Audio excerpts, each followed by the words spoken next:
Nós iniciamos aí desde o tempo da nossa quarentena uma série de mensagens cujo tema é os desafios em tempos de Covid-19.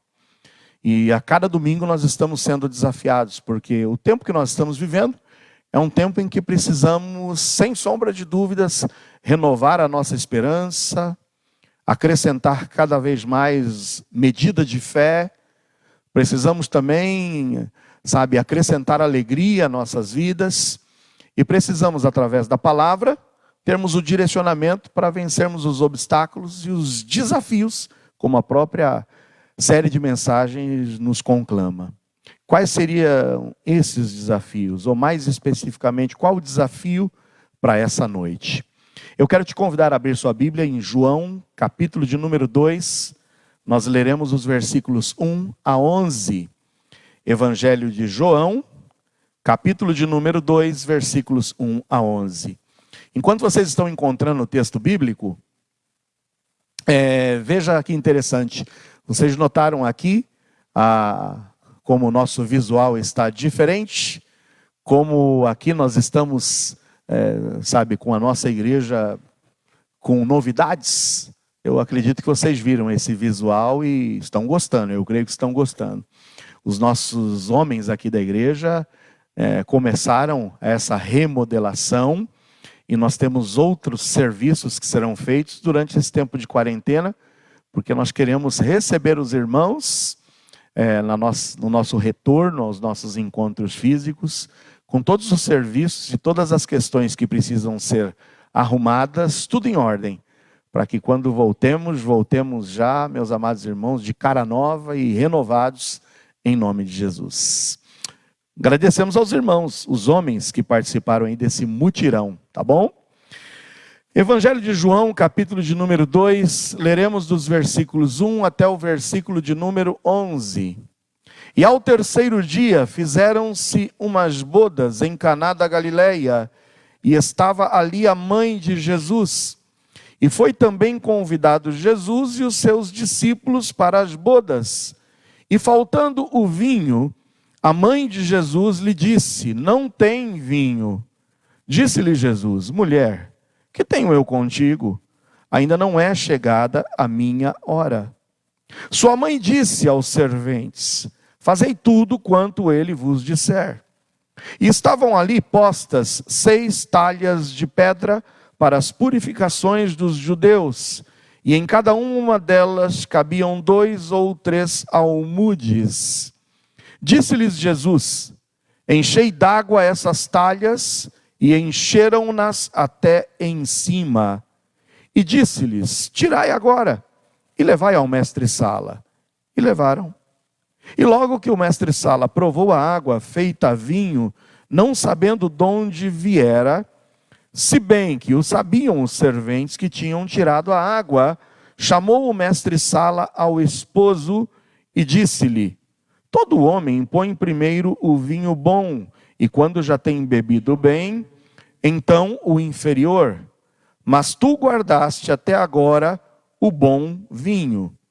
Jesus principiou assim os seus sinais em Caná da Galileia, e manifestou a sua glória, e os seus discípulos creram nele. Meus amados irmãos, eu tenho certeza absoluta que no início desse ano, talvez na virada do ano, naquele dia 31, que a gente costuma renovar aí os nossos sonhos e os nossos projetos para o ano seguinte, tenho certeza que em 31 de dezembro de 2019 vocês fizeram muitos sonhos, muitos projetos para o ano de 2020. E muitos desses projetos, a gente diria, foram por água abaixo, né? Muitas das coisas que nós planejamos, muito daquilo que nós sonhamos, muito daquilo que nós havíamos esquematizado que realizaríamos, não foi realizado. Meus amados, amanhã nós entramos já no dia 1 de junho. Em 30 dias nós encerraremos a primeira metade do ano de 2020. E dessa primeira metade, praticamente 2 meses e meio já se foram. Então, muito daquilo que a gente esquematizou, muito daquilo que a gente planejou, foi, mais uma vez, eu repito, por água abaixo. E talvez muitos de vocês estejam entristecidos, porque fizeram planos, projetos, tinham sonhos, e tudo isso foi interrompido por essa pandemia. Aqui nesse texto que nós lemos, nós vimos um casal fazendo planos. Nós temos aqui uma festa de matrimônio, uma festa de casamento. E eu tenho certeza que você, se já se casou, quando se casou, também fez os seus planos e os seus projetos. Eu me recordo quando Cida e eu começamos a pensar na data do casamento, e que começamos então a levantar a lista dos convidados. Aí a Cida tinha a lista dos convidados, os parentes dela e mais as pessoas que ela queria convidar. Eu montei a minha lista dos meus parentes e também das pessoas que eu queria convidar. Irmãos, quando a gente viu o número de pessoas, nós falamos, opa, vamos consertar isso aqui, que não dá desse jeito, não dá não. Aí nós começamos aí a reavaliar os nossos planos e os nossos projetos. Eu me recordo de uma ocasião que nós fomos num casamento, Cida vai se lembrar disso. Eu me lembro até hoje, era o casamento da Alessandra. Era um membro da igreja lá onde nós congregávamos em Cidade Ademar. Mas ela havia mudado de igreja e o casamento foi lá no bairro de Santana. E nós pegamos o endereço de onde seria a festa, onde seria a recepção. E pegamos simplesmente o número da rua. E nós fomos lá no bairro de Santana, se eu não me engano era na Voluntários da Pátria mesmo. E nós andando pela Voluntários da Pátria, vimos um movimento, uma movimentação, um buffet, falamos, é aqui. Encostamos o carro e entramos, irmão. Entramos lá, patota toda. Várias pessoas que nós fomos juntos, né? Um seguindo o outro no carro. E entramos, e a gente olha para a esquerda, olha para a direita, tenta identificar alguém conhecido na festa, e estamos comendo, né? Estamos comendo, tal, bebendo, comendo, e procura de lá, procura de cá, e não encontramos ninguém conhecido. Nós falamos, aí bateu assim, sabe, aquele repente, falamos, será que a gente está na festa certa? E aí nós saímos, olhamos e fomos investigar e realmente confirmar no convite. Irmãos, a gente estava na festa errada, mas a gente já tinha comido e comido bastante, hein? E saímos e fomos para a festa certa. Chegamos atrasados na festa certa, mas já com a barriga cheia. Aí eu fiquei pensando hoje, quando li esse texto, imagina esse casal que planejou a festa para um número X de convidados e teve uma falha na entrada e no controle desses convidados. E vocês sabem, né? Eu não preciso falar. Crente come. E como come. Vocês sabem disso. Eu me recordo, o irmão Ronaldo, um dos nossos amigos lá de infância, quando foi casar também, e que passou a lista de convidados lá no buffet e falaram, quanto que você vai querer de cerveja? Ele falou, não, nós não bebemos. Por que vocês não bebem? Ah, somos crentes. Ele falou, opa, então deixa eu recalcular aqui a comida, né? Porque a gente tem que refazer esses cálculos, porque crente não bebe, mas come, e como come. Eu estou falando isso, irmãos, porque nessa festa de casamento eu imagino que teve aqui um planejamento. Teve aqui nessa festa de casamento do Evangelho de João, capítulo 2, sonhos. Esse casal planejou, projetou, fez lista de convidados. E eis então que começa a festa de casamento. Mas no meio da festa de casamento, termina o vinho. Vocês imaginam? Um primeiro conflito conjugal já poderia começar aqui. Porque com certeza a esposa olha para o esposo olha para ela e fala, onde foi que nós falhamos? Ah, deve ter sido seus parentes, deve ter vindo gente a mais aí. Tá? Seus parentes! Já começou um conflito ali.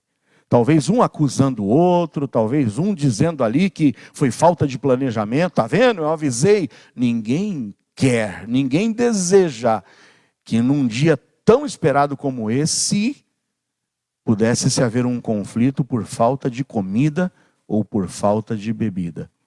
A irmã Cláudia está privilegiada, porque ela vai poder casar no sábado que vem sem se preocupar com isso. E não tem melhor desculpa, irmãos. É a pandemia, não dá para fazer festa. Cláudia, você vai sair privilegiada, hein? Vai economizar dinheiro de festa.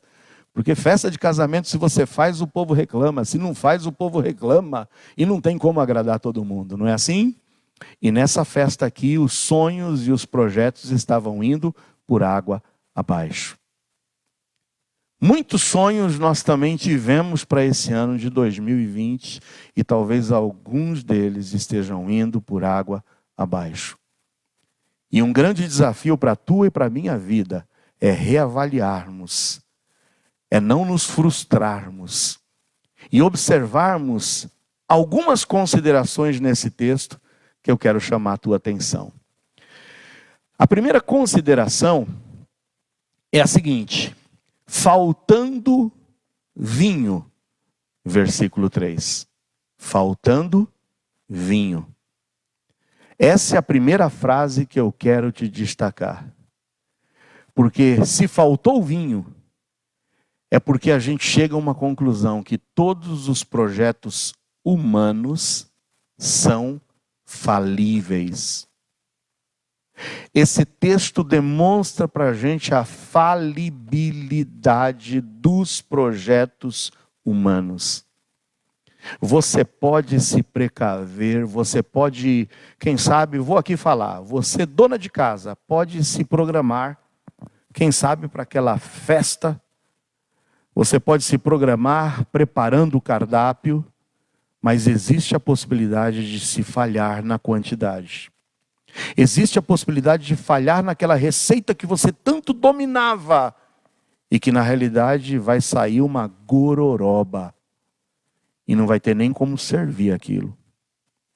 Você, empresário, você pode, quem sabe, contratar o melhor gestor de negócios. Você pode, quem sabe, colocar pessoas-chave nos lugares-chave.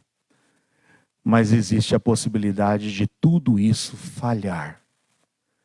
Você pode fazer um projeto de vida, você pode fazer uma planilha de custos, você pode, quem sabe, determinar que a cada mês você vai separar uma quantidade X, mas todos esses seus projetos e todos esses planos podem falhar, porque onde o homem está metido, existe a possibilidade de erro, existe a possibilidade de falha, porque nós somos, como já diz o ditado, humanos, e como homens falhamos, erramos e muitas vezes nos frustramos.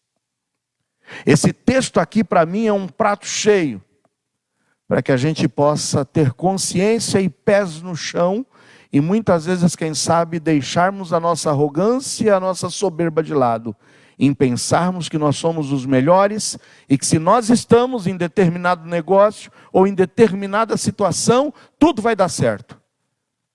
Às vezes você pode receber uma responsabilidade para que você tenha que cumprir. E você diz, isso para mim é fichinha. E você pode falhar nas coisas mais simples que nós possamos imaginar. Aquele craque de futebol, com aquele pênalti no último minuto. Se ele fizer, o time é campeão. E se ele errar, ele vai ser execrado. E muitas vezes ele erra. Eu não me esqueço da Copa de 94 e você que é um pouquinho mais antiguinho vai se lembrar disso. Disputa por pênaltis. Lá vai o Bádio. Estava tudo nas mãos dele, nas mãos não, nos pés dele, né? E o Bádio, como diz no ditado, isolou a bola. Era o craque. Era o cara que todo mundo contava, a Itália contava com ele. E ele errou o último pênalti. E o Brasil foi tetra. E aquela cena é inesquecível, né? É tetra, é tetra, é tetra. Todos nós estamos, meus amados irmãos, na possibilidade de falhar. Esse texto indica para nós a falibilidade dos projetos humanos. Em algum momento de nossas vidas pode faltar algo. Agora, olha que maravilha. Quando nós estamos atentos à possibilidade de falhas, à possibilidade de fracassos, nós devemos tomar uma atitude que vai antecipar essa possibilidade de falhas e fracassos. Não é à toa que eu comecei pelo versículo 3. Mas agora eu quero retornar por versículo de número 2. Porque no versículo de número 2 o que nós observamos é que tinha alguém convidado nessa festa. Alguém que não foi esquecido nessa festa. Alguém que não foi deixado de lado nessa festa. Alguém que não foi simplesmente omitido nesse projeto humano. A Bíblia nos diz no versículo 2 que foi também convidado Jesus.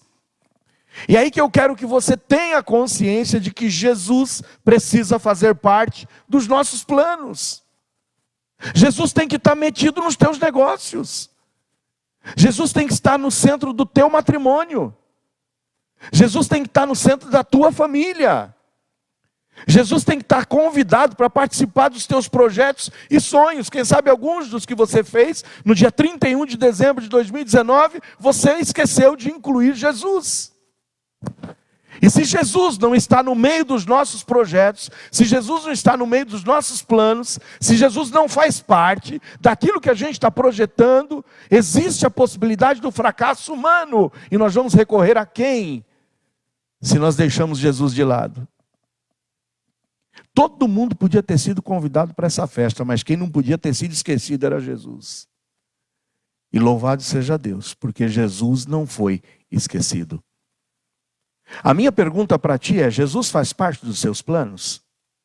Jesus está incluído nos teus projetos de vida?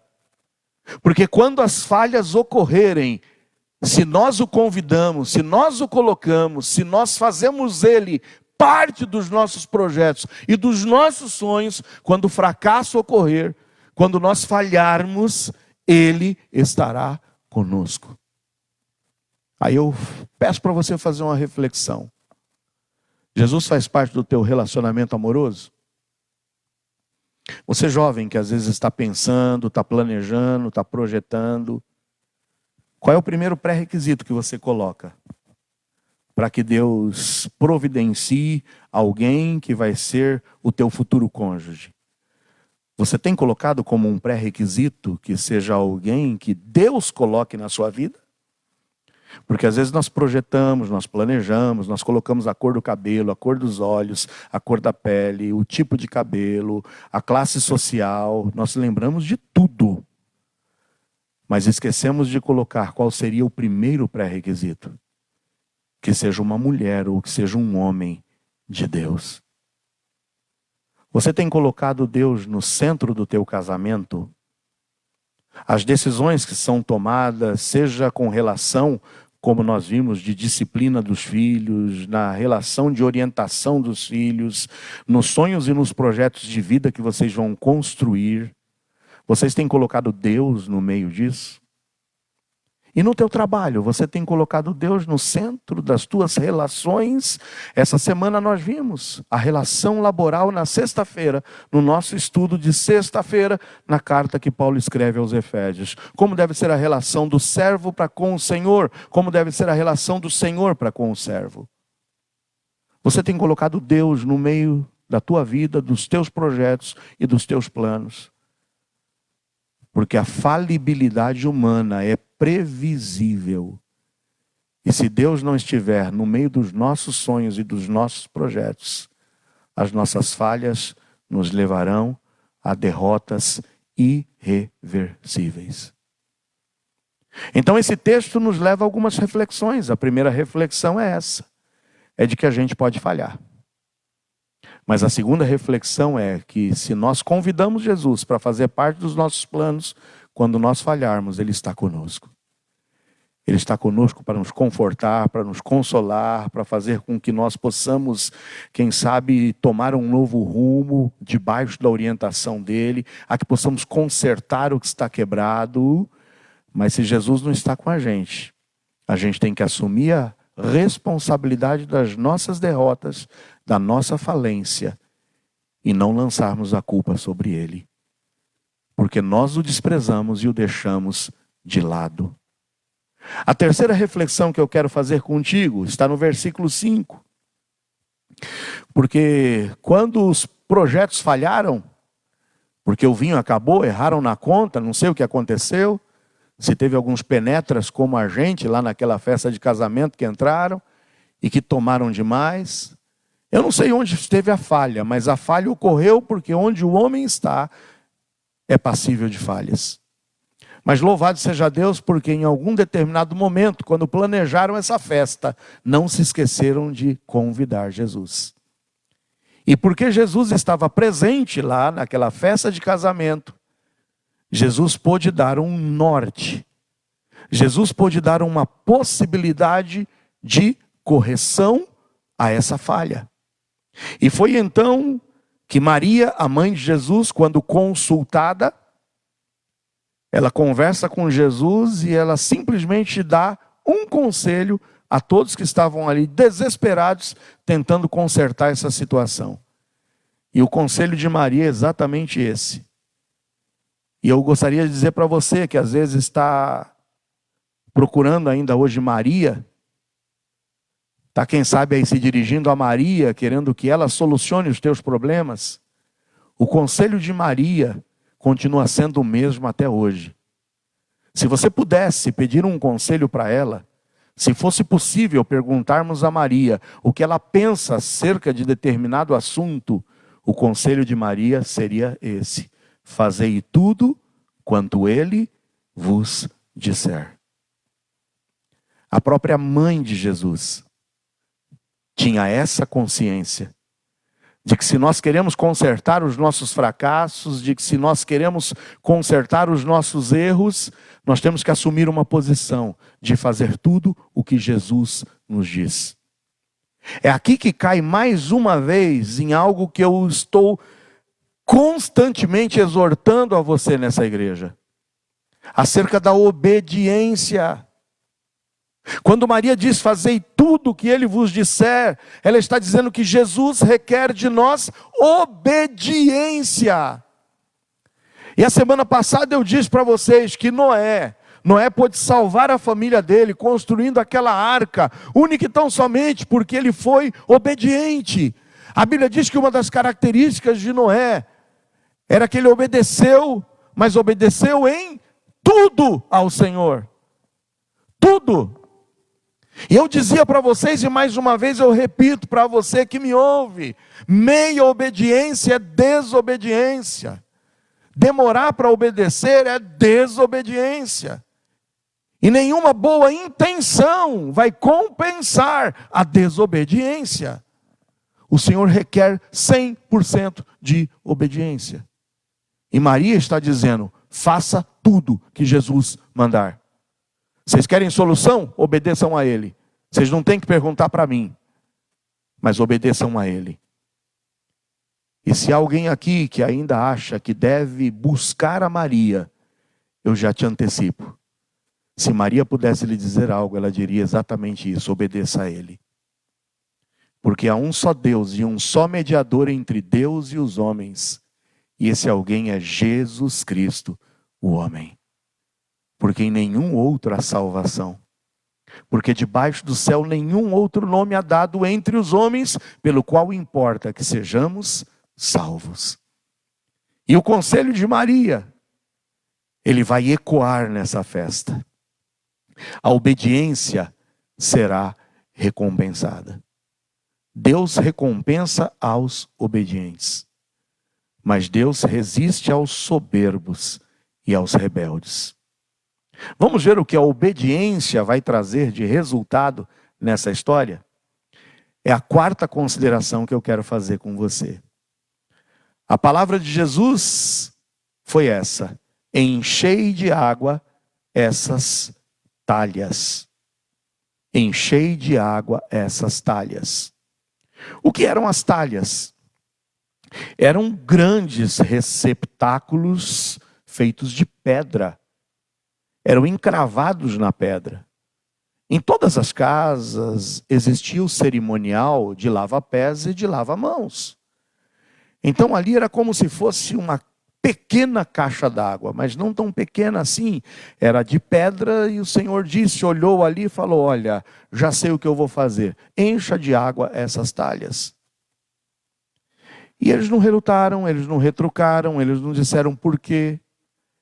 Eles não tentaram obedecer pela metade, falando, mas Senhor, por que tem que encher a talha aqui? Por que a gente não pode pegar lá do poço já? Por que a gente tem que pegar e encher e transportar para cá? Porque muitas vezes nós ficamos tentando dar o nosso jeitinho. A gente fica tentando, quem sabe, encurtar os espaços ou não ter muito esforço, mas eu quero te dizer que a obediência que Jesus quer de você é requerida e não tem como a gente obedecer pela metade, a gente tem que obedecer por completo. E eu quero que você saiba que Jesus não vai fazer o que cabe a você fazer. Jesus poderia, se ele quisesse, dar o vinho de mão beijada. Ele é o Criador de todas as coisas. Ele é aquele que do nada fez tudo. Mas Jesus não vai fazer por você o que você tem que fazer. Jesus não fará por mim o que cabe a mim fazer, a eu fazer.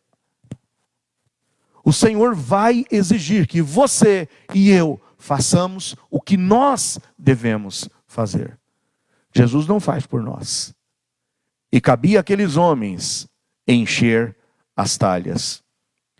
Porque o que cabe ao Senhor e o que cabe a Deus e a Jesus é fazer o que é impossível aos homens fazer. Encha de água, e esse é o nosso passo. Isso é o que nós temos que fazer. Vocês se lembram de Jesus chegando lá na casa de Maria e de Marta? Lázaro morto, Lázaro já lá sepultado, dentro daquele sepulcro, com uma grande pedra tapando a saída daquele sepulcro. Jesus estava pronto a realizar um milagre. Jesus estava pronto a fazer o que era impossível aos homens. Mas existia a parte que os homens deviam fazer. Tirai a pedra. Nós vamos ter que tirar a pedra, nós vamos ter que encher as talhas, e aquilo que cabe a nós fazermos, o Senhor não fará por nós. Agora, se nós estivermos dispostos a obedecer, o Senhor pode reverter o quadro do nosso fracasso. E nesses tempos de Covid, talvez os seus projetos estejam indo por terra. Os seus planos estejam sucumbindo. Você já esteja, quem sabe, enfrentando e experimentando um fracasso. Se Jesus foi convidado para fazer parte da tua vida e do teu negócio, obedeça. Obedeça a Ele. O que Ele quer é obediência nesses momentos. Ele não quer murmuração, Ele não quer revolta, Ele quer obediência. Porque a obediência será recompensada. E a próxima reflexão nesse texto é que porque obedeceram a Jesus, puderam experimentar o impossível acontecendo. O versículo 10 nos diz que quando aquela água foi transformada miraculosamente em vinho, e aquele vinho foi levado para que o mestre-sala, aquele organizador da festa, o chefe do buffet, pudesse experimentar, o sabor daquele vinho excedia ao dos melhores vinhos que ele já tinha experimentado. Ele disse: tu guardaste até agora o bom vinho. Normalmente as pessoas colocam o bom vinho no começo, quando as pessoas bebem um pouco e já perdem um pouco da sensibilidade, já estão um pouquinho alterados, aí se coloca o vinho de baixa qualidade, porque aí desce qualquer coisa. Mas esse mestre-sala disse: você guardou o melhor para o final. Isso indica que quando Jesus age, tudo se transforma.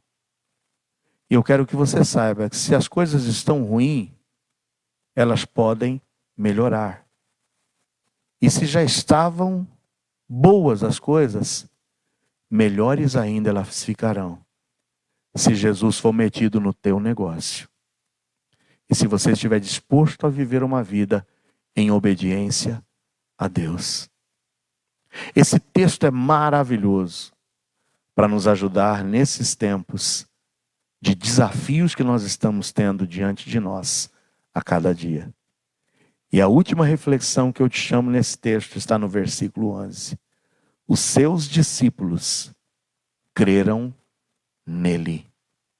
Os seus discípulos creram nele.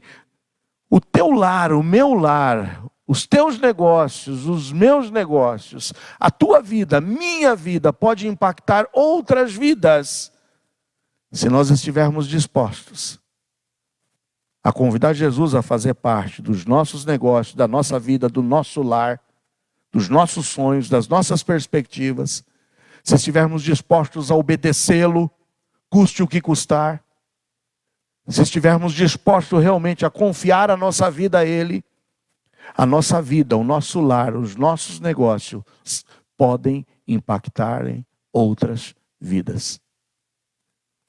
Veja que através da obediência, através do convite e da presença de Jesus nessa casa, nessa festa de matrimônio, os discípulos de Jesus foram impactados por esse milagre e por esse evento ocorrido nessa festa de casamento.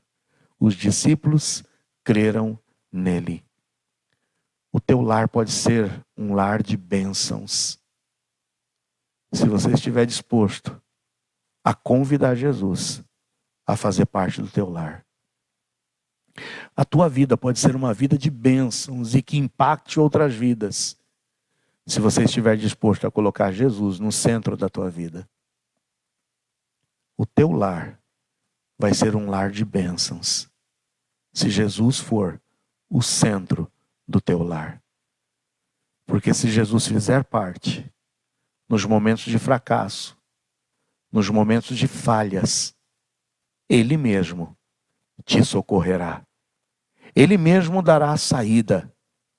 Ele mesmo dará o norte.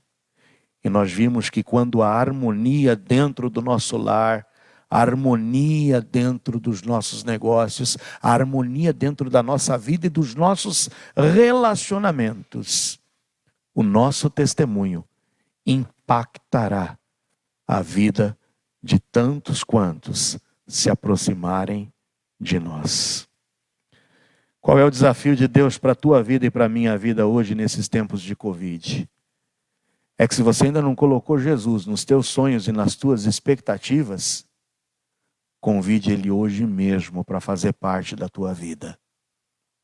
Teu lar está à beira do fracasso. Teu lar está à beira, quem sabe, da falência. A falência faz parte do ser humano. Mas só quem pode mudar essa realidade é Jesus Cristo. Convide Jesus para fazer parte da tua vida. Convide Jesus para fazer parte do teu lar. Convide Jesus para fazer parte dos teus negócios. Convide Jesus para fazer parte dos teus planos e das tuas perspectivas. Esteja disposto a obedecê-lo. Esteja disposto a custe o que custar obedecê-lo. E obedecê-lo por inteiro. E Ele pode transformar a tristeza, o fracasso, a falência em alegria, em um resultado impactante para aqueles que estão ao teu redor. Os discípulos creram em Jesus, porque Jesus se manifestou através daquele lar, através daquele casamento. Que você vença os desafios da Covid-19, colocando Jesus como centro da tua vida, o centro do teu lar, o centro dos teus sonhos, o centro dos teus negócios. Fecha seus olhos e eu vou orar por você agora. Pai de amor, nós hoje fomos desafiados por Tua palavra, Senhor, a reavaliarmos os nossos fracassos, a reavaliarmos a nossa vida, a reavaliarmos os rumos que muitas vezes nós estamos tomando, Senhor. Essa pandemia veio para colocar a vida de muitos de cabeça para baixo. E agora que muitos estão percebendo que o Senhor não tinha sido convidado para fazer parte da vida deles, que o Senhor não tinha sido convidado para fazer parte dos seus sonhos, que muitos arriscaram confiando em si mesmos, que muitos tomaram decisões, Senhor, tomaram posições, acreditando serem infalíveis, acreditando, Senhor, serem inteligentíssimos, racionais o suficiente, para que através de seus próprios planos, pudessem trazer um resultado positivo. E essa situação veio para transtornar vidas, veio para nos sacudir, e mostrar que cada um de nós somos falíveis. Mas é agora, Senhor, nesses momentos que nós percebemos se o Senhor está conosco ou não.